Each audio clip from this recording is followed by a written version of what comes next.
हमारे चैनल को सब्सक्राइब करना ना भूलें। यहाँ हजारों कहानियां हैं आपके लिए। रॉयल फैमिली और जिंक्स पैलेस। राजगढ़, इंडिया। शत्रुपा देवी, पुलकित सिंह और समर्थ सिंह एक ही गाड़ी में ऑफिस के लिए निकल रही थीं। पुलकित सिंह ड्राइवर के साथ आगे वाली सीट पर बैठे थे और पीछे शत्रुपा देवी समर्थ सिंह के साथ थीं। आगे पीछे सिक्योरिटी की दो दो गाड़ियां लगी हुई थीं।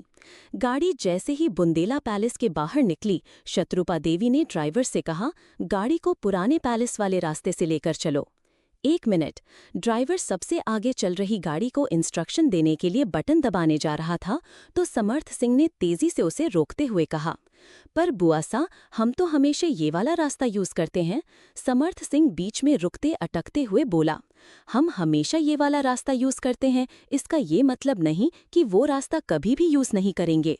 आखिर उसी रास्ते से इस घर तक आने का रास्ता बना हुआ है, जो कि हमने हमेशा हमेशा के लिए बंद कर दिया था। आज जो कुछ भी हमारी पैलेस में हुआ वो कोई सिंपल नहीं था, बल्कि एक वार्निंग थी। मैं आज वहां जाकर देखना चाहती हूँ कि किसने उस रास्ते को खोलने की हिम्मत की है, जिसके कारण उस मनहूस महल की परछाइयां हमारी पैलेस तक पहुंच रही हैं। शत्रुपा देवी हल्के गुस्से के साथ बोलीं। शत्रुपा देवी की बात सुनकर समर्थ सिंह चुप रह गए, लेकिन पुलकित सिंह ने समर्थ सिंह की तरफ देखा, मानो आंखों ही आंखों में ये पूछ रहे हों कि क्या रानी मासा को पूरी बात बता देनी चाहिए। बुआ सा अभी बहुत परेशान है।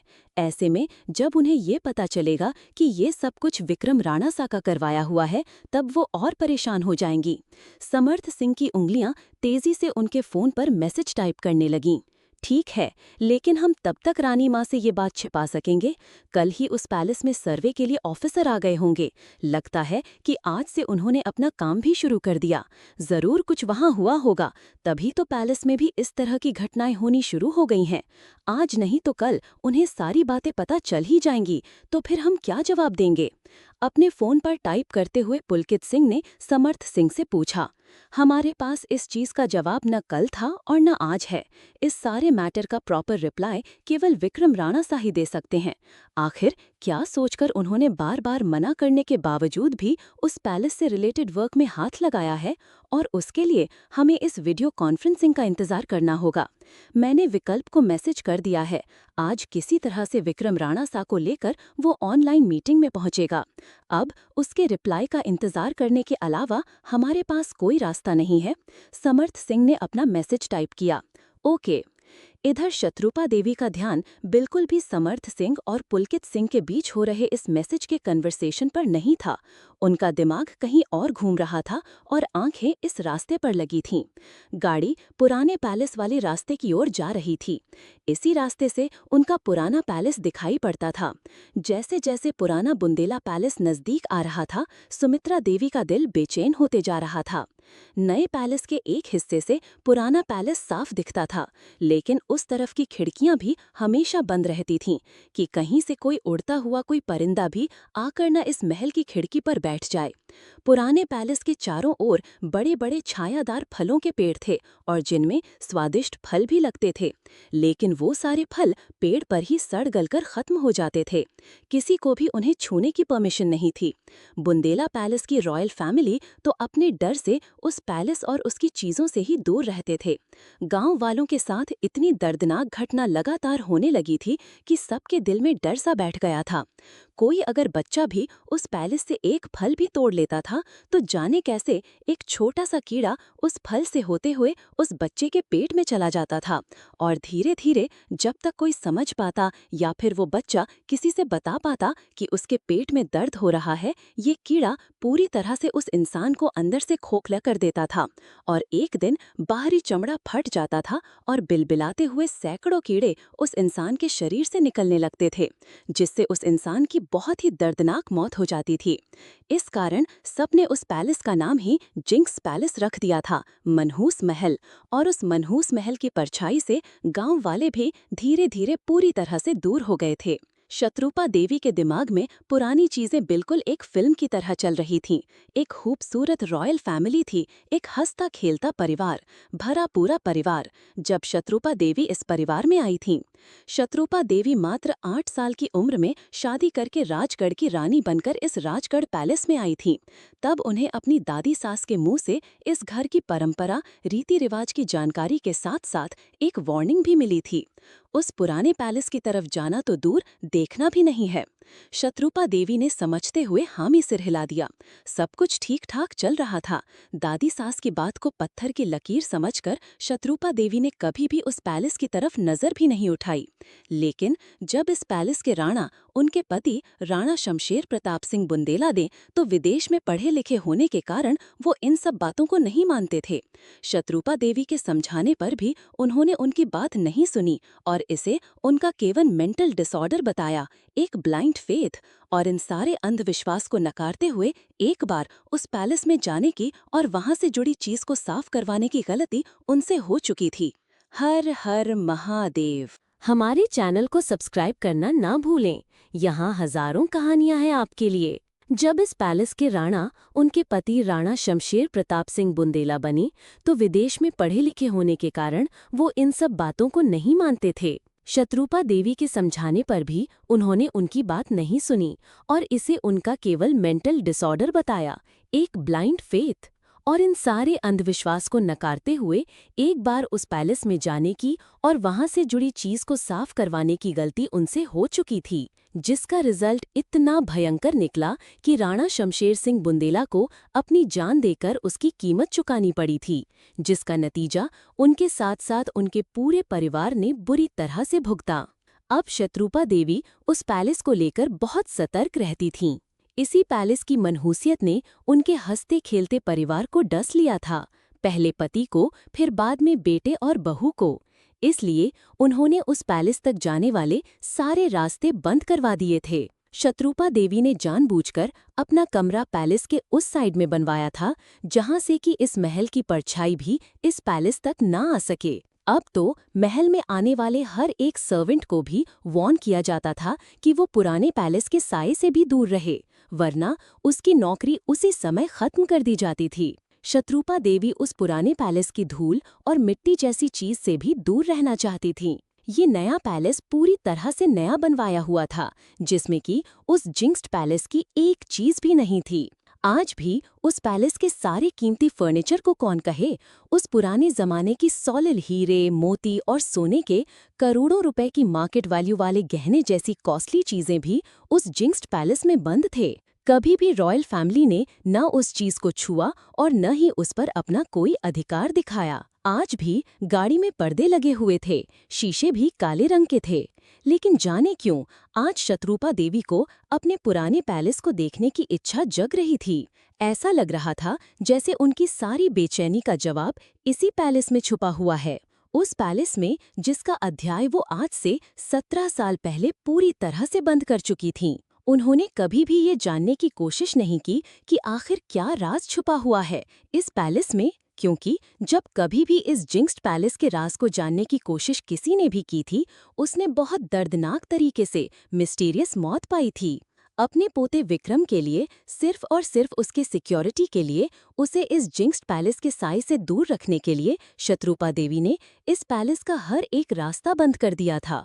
लेकिन आज विक्रम की वजह से ही उन्हें इस जिंक्स बुंदेला पैलेस के रास्ते पर जाना पड़ रहा था। उन्होंने गाड़ी के पर्दे हटा दिए और गौर से अपने पुराने पैलेस को देखने लगीं। पुराना पैलेस आज भी पूरी शान के साथ रास्ते में खड़ा था।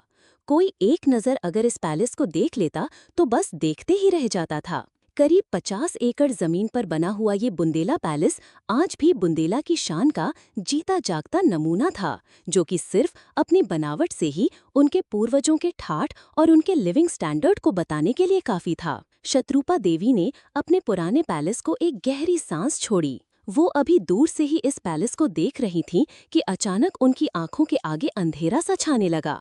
एक पल के लिए शत्रुपा देवी को कुछ समझ में ही नहीं आया। सुबह के 10 बजे के टाइम से अचानक से रात से कैसे 10 बज गए। जहां अभी चारों तरफ सनलाइट फैला हुआ था, वहां अब बिल्कुल रात का घनघोर अंधेरा छाया हुआ था। उन्होंने अपनी आंखें मलकर देखने की कोशिश की। एक पल के लिए शत्रुपा देवी को कुछ समझ में ही नहीं आया। सुबह के 10 बजे के टाइम से अचानक से रात से कैसे 10 बज गए? जहां अभी चारों तरफ सनलाइट फैला हुआ था, वहां अब बिल्कुल रात का घनघोर अंधेरा छाया हुआ था। उन्होंने अपनी आंखें मलकर देखने की कोशिश की। हे भगवान, ये मैं कहाँ आ गई? ये कौन सी जगह है? धीरे धीरे आंखें जब अंधेरे में कुछ चीजें देखने लगीं, तो ऐसा लगा कि जहां अभी आलिशान पैलेस खड़ा था, अब वहां पर उन्हें एक टूटी फूटी झोपड़ी दिखाई पड़ने लगी। अरे, ये तो वही झोपड़ी है जो कल रात मैंने सपने में देखी थी। मैं ये कहाँ गई? क्या मैं फिर से उसी जगह पर आ गई हूँ या फिर एक बुरा सपना है? शत्रुपा देवी हैरानी से अपने मन में सोच रही थीं। कल रात सपने में जो कुछ भी हुआ था, उन्होंने सपने में जो कुछ भी देखा था, उसे वो अभी तक भूल ही नहीं थी, और जो कुछ दिमाग से निकल ही गया था, इस झोपड़ी को देखकर ताज़ा हो गया। एक तरह से डर ने फिर से उनके मन को अपने कब्जे में ले लिया था, पर फिर भी उन्होंने आज इस झोपड़ी को खूब गौर से देखना चाहा, ताकि अपने सवालों के जवाब पा सके। झोपड़ी के चारों ओर बड़े बड़े घने छायादार पेड़ लगे हुए थे। ऐसा लग रहा था जैसे ये कोई फलों का बगीचा है। कल रात वो सीधे झोपड़ी के अंदर थीं, पर आज झोपड़ी को बाहर से देख पा रही थीं। झोपड़ी के अंदर जो कुछ भी उन्होंने देखा था, उसे याद करके वो बुरी तरह से कांप गईं। झोपड़ी के अंदर केवल इंसानी खोपड़ी और हड्डी बिखरे हुए थे। बड़े बड़े सांप थे, जो कि किसी भी पल उन्हें मौत की नींद सुला सकते थे। अगर कल रात शमशेर सिंह बुंदेला ने उन्हें समय रहते उस झोपड़ी से निकाला नहीं होता, तो शायद कल वो उन्हीं हड्डियों में एक हड्डी बनकर रह जाती। ये झोपड़ी उनकी भी कब्र बन जाती। मौत का एहसास ही मौत से ज्यादा डराता है, और शत्रुपा देवी उस मौत के एहसास को जी रही थीं। हमारे चैनल को सब्सक्राइब करना ना भूलें। यहाँ हजारों कहानियां हैं आपके लिए। कल रात झोपड़ी के बाहर उन्हें उनके पति शमशेर सिंह बुंदेला लेकर आए थे, पर आज वो कहीं भी दिखाई नहीं पड़ रहे थे। उन्होंने अपने पति की तलाश में फिर से आज इधर-उधर नजर दौड़ाई, लेकिन अफसोस वो कहीं नहीं दिखाई पड़े। झोपड़ी के अंदर जाकर अपने सवालों के जवाब खोजने की हिम्मत शत्रुपा देवी के अंदर नहीं हो रही थी। उन्होंने बाहर से ही उस झोपड़ी को गौर से देखना शुरू किया कि शायद कहीं तो उन्हें कुछ क्लू मिल जाए, जिससे कि उन्हें अपने सवालों के जवाब को ढूंढने में आसानी मिले। एक आधा अधूरा नक्शा कल रात भी उन्होंने उस झोपड़ी का अपने दिमाग में खींचा था, पर आज जो झोपड़ी दिखाई पड़ रही थी, उस टूटी फूटी झोपड़ी से कुछ अलग ही दिखाई पड़ रही थी। वो बाहर से ही घूम घूम कर उस झोपड़ी को देख रही थी, लेकिन झोपड़ी के दरवाजे और खिड़कियां बंद थे, और शत्रुपा देवी के अंदर उन्हें खोलने की हिम्मत नहीं हो रही थी। तभी उनके कानों में एक सुमधुर मीठी सी आवाज आई। आवाज इतनी मीठी थी कि दिल का सारा डर उस आवाज में खोता जा रहा था, और उस आवाज में घुली हुई विरह की तड़प धीरे धीरे शत्रुपा देवी के दिल तक उतर रही थी। दूर कहीं कोई औरत ठेठ राजस्थानी अंदाज में पिपली के विरह गीत गा रही थी, जिसका अर्थ था, सैया मत जाओ परदेस, जितना धन चाहे तो है, मैं तुम्हें ला दूंगी, लेकिन मुझे छोड़ परदेस ना जा। इस पीपल के पेड़ के नीचे अपनी जोगन को ऐसे न सता, बस अब आ जा बाहों में मेरे, मुझे तुम्हारा इंतजार है। शत्रुपा देवी उसी आवाज को खोजते खोजते उसी डायरेक्शन में जाने लगीं। उन्हें इतना भी ध्यान नहीं रहा कि वो कहाँ जा रही हैं। उनके पैर तो जैसे इस आवाज के पीछे हिप्नोटाइज होकर बढ़ते चले जा रहे थे। पहले पढ़ाई के कारण शमशेर सिंह बुंदेला विदेश चले गए थे, और फिर उसके बाद यहाँ आने पर उन्होंने राजगढ़ डोमिनेट्रिक्स सारी अरेंजमेंट अपने हाथों में ले ली थी, जिसके कारण उन्हें बहुत कम समय मिल पा रहा था। पति के साथ रहने पर भी उन्हें विरह का दर्द उन्होंने महसूस किया था, जो कि उनके दिल में आज तक जमा था। उसके बाद तो हमेशा हमेशा के लिए पति का साथ उनसे छूट गया था। जो दर्द उनके दिल में जमा था, वो दर्द उन्हें इन गीतों में सुनाई पड़ रहा था। ऐसा लग रहा था कि जैसे वो लड़की कोई गीत नहीं गा रही, बल्कि उनके दिल की बातों को ही अपने गीतों में सुना रही है। वो बगीचे में काफी दूर तक अंदर चली आई थी, लेकिन आवाज जितनी नजदीक से आती हुई सुनाई पड़ रही थी, दूरी उतनी ही अधिक बढ़ती जा रही थी। वो बस चलती ही जा रही थी, और चलते चलते बिल्कुल बगीचे के बीचों बीच आ गई थी, जहाँ से कि अब सिर्फ रात के अंधेरे में काले काले पेड़ दिखाई पड़ रहे थे। हल्की रोशनी भी थी, पर ये रोशनी कहाँ से आ रही थी, ये पता नहीं चल पा रहा था। जिस आवाज की तलाश में शत्रुपा देवी यहाँ तक आई थी, अचानक से वो गीत बंद हो गया। कानों को वो आवाज सुनाई देनी ही बंद हो गई थी। शत्रुपा देवी का हिप्नोसेशन जैसे बीच में ही टूट गया था, और जहाँ सबसे पहले दिल में डर था और उसके बाद विरह का दर्द, अब उसी दिल में बेचैनी सी उठने लगी थी। ऐसा लग रहा था जैसे कि किसी ने उनका सबसे खूबसूरत सपना तोड़ दिया हो। उन्होंने उस आवाज की तलाश में फिर से अपनी नजरें इधर उधर दौड़ाई। आखिर कौन गा रहा था और अचानक से चुप क्यों हो गया? शत्रुपा देवी के दिल में उतरी हुई बेचैनी उनकी आंखों से छलकती हुई उस गाने वाली लड़की को खोज रही थी। तभी शत्रुपा देवी को उन पेड़ों के बीच रंग बिरंगे चटकदार कपड़ों में एक लड़की दिखाई पड़ी। लड़की की उम्र मुश्किल से 17-18 साल होगी। उसकी मासूमियत उसके अंग अंग से टपक रही थी। शत्रुपा देवी बहुत ध्यान से उस लड़की को देखे गईं, जो कि अपने रोजमर्रा के कामों में व्यस्त थी। वहीं पर बगीचे में कुएं में से पानी निकालने के काम में लगी हुई थी। उसके बगल में एक सोने का घरेलू घड़ा रखा हुआ था। शत्रुपा देवी ध्यान से उस घड़े को देखने लगीं। खूबसूरत डिजाइन वाला कर्व्ड वाटर जग किसी का भी ध्यान अपनी ओर खींचने के लिए काफी था। इस अंधेरी रात के समय में भी प्योर गोल्ड से बना हुआ ये वाटर जग, जिस पर खूबसूरत डायमंड और मोती जैसे स्टोन लगाए गए थे, अपनी चमक से आसपास एक खूबसूरत लाइट बिखेर रहा था।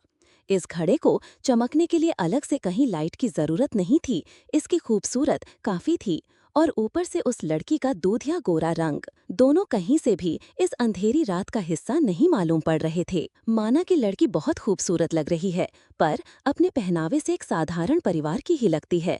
हो सकता है कि किसी आसपास के किसी वर्कर फैमिली की है, पर इस लड़की के पास इतना कॉस्टली पॉट कहाँ से आया? लड़की की तरफ शत्रुपा देवी ने एक कदम आगे की ओर बढ़ाते हुए मन में सोचा। तभी उस लड़की को, जो कि कुएं से रस्सी खींच रही थी, शत्रुपा देवी के आने की आहट मिल गई थी। उसके होठों पर एक मिस्टर स्माइल तैरने लगी। उसने बिना मुड़े ही पूछा, क्या हुआ रानी सा, इधर का रास्ता आज कैसी भूल गईं? कहो, तुम्हें क्या चाहिए? उस रंग बिरंगे कपड़े वाली लड़की ने अपने सम्मोहित कर देने वाली आवाज में शत्रुपा देवी से पूछा। उस लड़की की आवाज में बिल्कुल पारंपरिक राजस्थानी टोन था। शत्रुपा देवी ने उस लड़की की बात को सुनकर भी जैसे अनसुना कर दिया, क्योंकि शत्रुपा देवी का ध्यान अभी भी उस घड़े में ही लगा हुआ था। क्योंकि जैसे जैसे शत्रुपा देवी के कदम उस वाटर जग की तरफ बढ़ते जा रहे थे, उनका मुंह हैरानी से खुलता जा रहा था। वो घड़ा देखने में जितना सुंदर और कॉस्टली लग रहा था, उसके अंदर रखी हुई चीज उससे भी ज्यादा खूबसूरत और कॉस्टली थी। उस वाटर जग में पानी नहीं भरा था, बल्कि घड़े के मुंह तक केवल सोने के सिक्के और बेशकीमती हीरे मोती के गहने दिखाई पड़ रहे थे। ये सब क्या है? शत्रुपा देवी के मुंह से आश्चर्य में खुद से ही निकल गया। हमारे चैनल को सब्सक्राइब करना ना भूलें। यहाँ हजारों कहानियां हैं आपके लिए।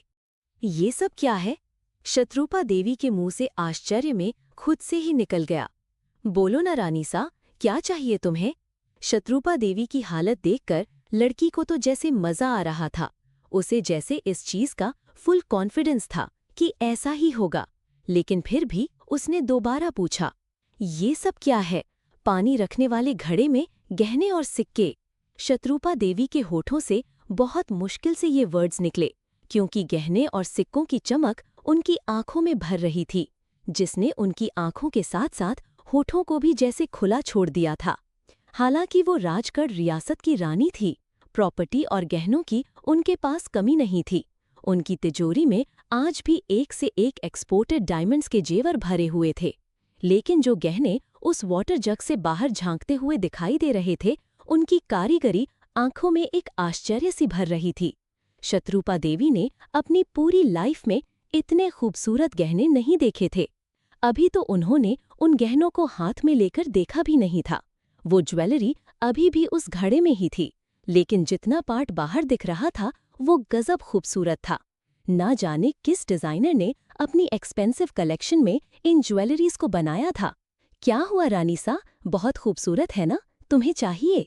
लड़की के होंठ हिले। कानों में फिर से वही आवाज पड़ी, जिस आवाज में अभी उन्होंने विरह का गीत सुना था। तो फिर से वो बेचैनी पूरे उफान पर उठने लगी। शत्रुपा देवी को कुछ न बोलते हुए पाकर लड़की फिर से अपना गीत गाने लगी। अब तो आजा सैया जी, सावन भादो बीत गए, बारिश के चौमासे विरह की आग लगा गए। अब न सहन होता हमसे, बरस बरस के सूखे नैना, बस अब इन नैनों को तुम्हारा इंतजार है। गहन जेवर सोने की नथिया मैं तुझसे कुछ न मांगू पिया, तेरे बिन सब मिट्टी है। बोझल लगती जिंदगी पिया, सेज पर लौट है नाग पिया। अब तो आजा सैया मोरे, मुझे तुम्हारा इंतजार है। वाह! बंजारन से दिखने वाली औरत या लड़की जो भी थी, अपनी मीठी आवाज में अपने परदेस गए हुए पिया को बुलाते हुए अपने विरह का दर्द सुना रही थी। शत्रुपा देवी चुपचाप उस लड़की का गाना सुन रही थी और उन ज्वेलरी को देख रही थी।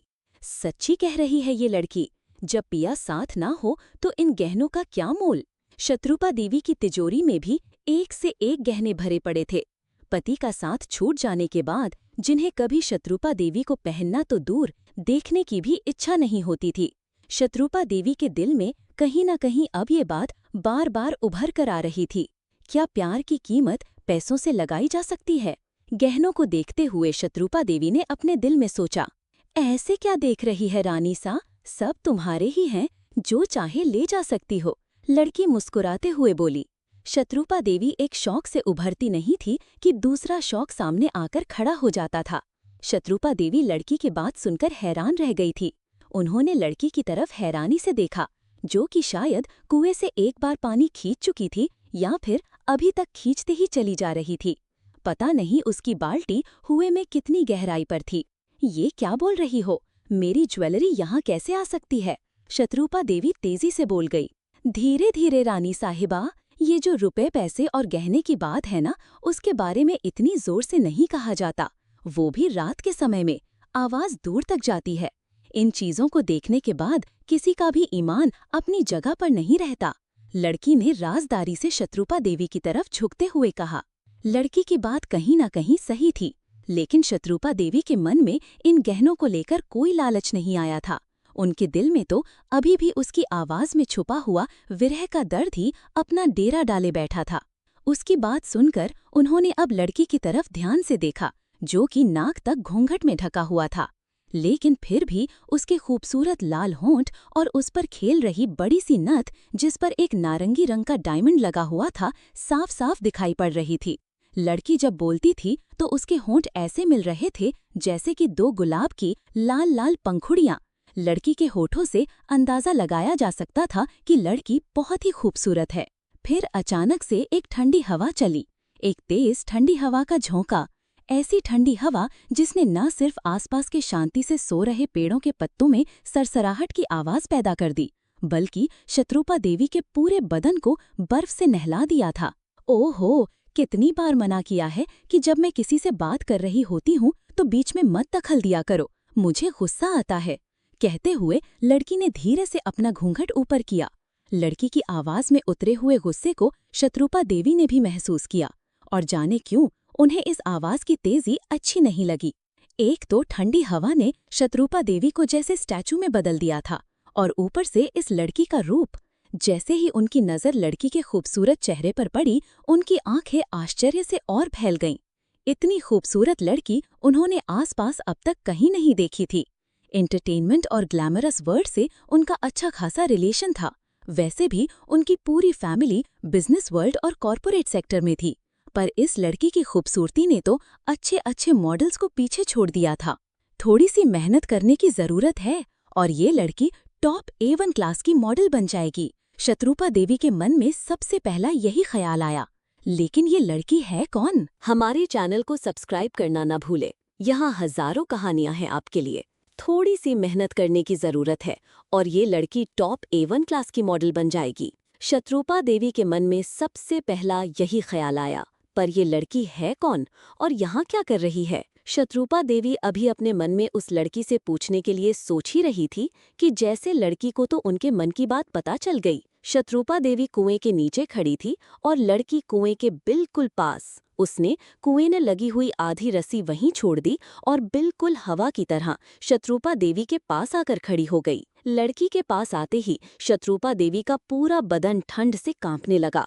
उस लड़की के वजूद में इतनी अधिक ठंडक थी और शत्रुपा देवी के कानों में एक सरगोशी सुनाई पड़ी। जवाब दो रानी साहिबा, क्या चाहिए तुम्हें? मैं तुम्हारे जवाब का इंतजार कर रही हूँ। शत्रुपा देवी से कुछ जवाब देते हुए नहीं बन रहा था। मुझे कुछ नहीं चाहिए, शत्रुपा देवी ने कहा। कमाल है, इतनी दूर से इतना रास्ता तय करके आई हो और कह रही हो तुम्हें कुछ भी नहीं चाहिए। लड़की ने कुछ आश्चर्य से कहा। तो फिर यहाँ क्यों आई हो? क्यों मेरे रास्ते में आकर बार बार खड़ी हो जाती हो? अचानक से लड़की का सुर बदल गया था।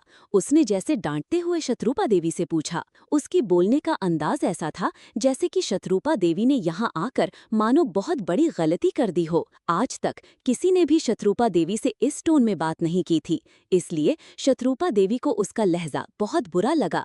एक तो मन पहले से ही डर रहा था, ऊपर से लड़की की इतनी तेज आवाज। शत्रुपा देवी एक पल के लिए कांप गई थी, लेकिन उन्होंने हिम्मत नहीं छोड़ी। उन्होंने तुरंत ही खुद को संभाल लिया और लड़की से भी ऊंची आवाज में उससे पूछा, कौन हो तुम और यहाँ क्या कर रही हो? मेरी ही जमीन पर खड़े होकर मुझसे ही सवाल? मानना पड़ेगा रानी साहिबा तुम्हारी हिम्मत को, वरना मुझको तो देखते ही अच्छे अच्छे की हालत खराब हो जाती है। इतना कहते हुए वो लड़की बिल्कुल शत्रुपा देवी के पास आकर खड़ी हो गई। लड़की और शत्रुपा देवी के बीच करीब 10 फीट की दूरी थी, जिसको तय करने में लड़की ने 1 सेकंड का भी टाइम नहीं लिया था। ऐसा लग रहा था जैसे कि वो एक जीती जागती इंसान न होकर सिर्फ एक हवा का झोंका हो, जो कि हवा की तेजी से सीधे शत्रुपा देवी के बिल्कुल नजदीक आकर खड़ी हो गई थी। अब शत्रुपा देवी और उस लड़की के बीच मात्र 10 उंगलियों का फर्क था। शत्रुपा देवी ने इतनी देर में ये ध्यान दे दिया था कि लड़की ने चलने के लिए अपने पैरों का इस्तेमाल नहीं किया था,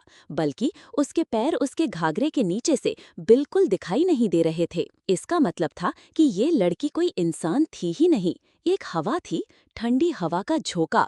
ऐसी ठंडी हवा का झोंका जो कि सुकून नहीं देता बल्कि हड्डियों को भी जमा देता है। शत्रुपा देवी बुरी तरह से डर गई। उनके सिक्स्थ सेंस ने कहीं ना कहीं उनके दिमाग को अलार्म दे दिया था कि वो गलत जगह आकर फंस गई हैं। वो यहाँ से भाग जाना चाह रही थी, लेकिन शत्रुपा देवी को यहाँ से भागने का रास्ता नहीं मिल रहा था। वो चाह कर भी अपनी एक उंगली भी हिला नहीं पा रही थी। ऐसा लग रहा था कि जैसे उनका पूरा बदन जम गया हो, बिल्कुल बर्फ की तरह। एक तो पहले ही टेम्परेचर में काफी गिरावट महसूस हो रही थी, और ऊपर से जब लड़की उनके पास आई तो ऐसा लगा जैसे कि वो सीधे एक बर्फ के सिल्ली के पास खड़ी हो गई हो। लड़की के बदन की ठंडक ने शत्रुपा देवी के बदन को भी बिल्कुल ठंडा कर दिया था। शत्रुपा देवी को बहुत ठंड लगने लगी।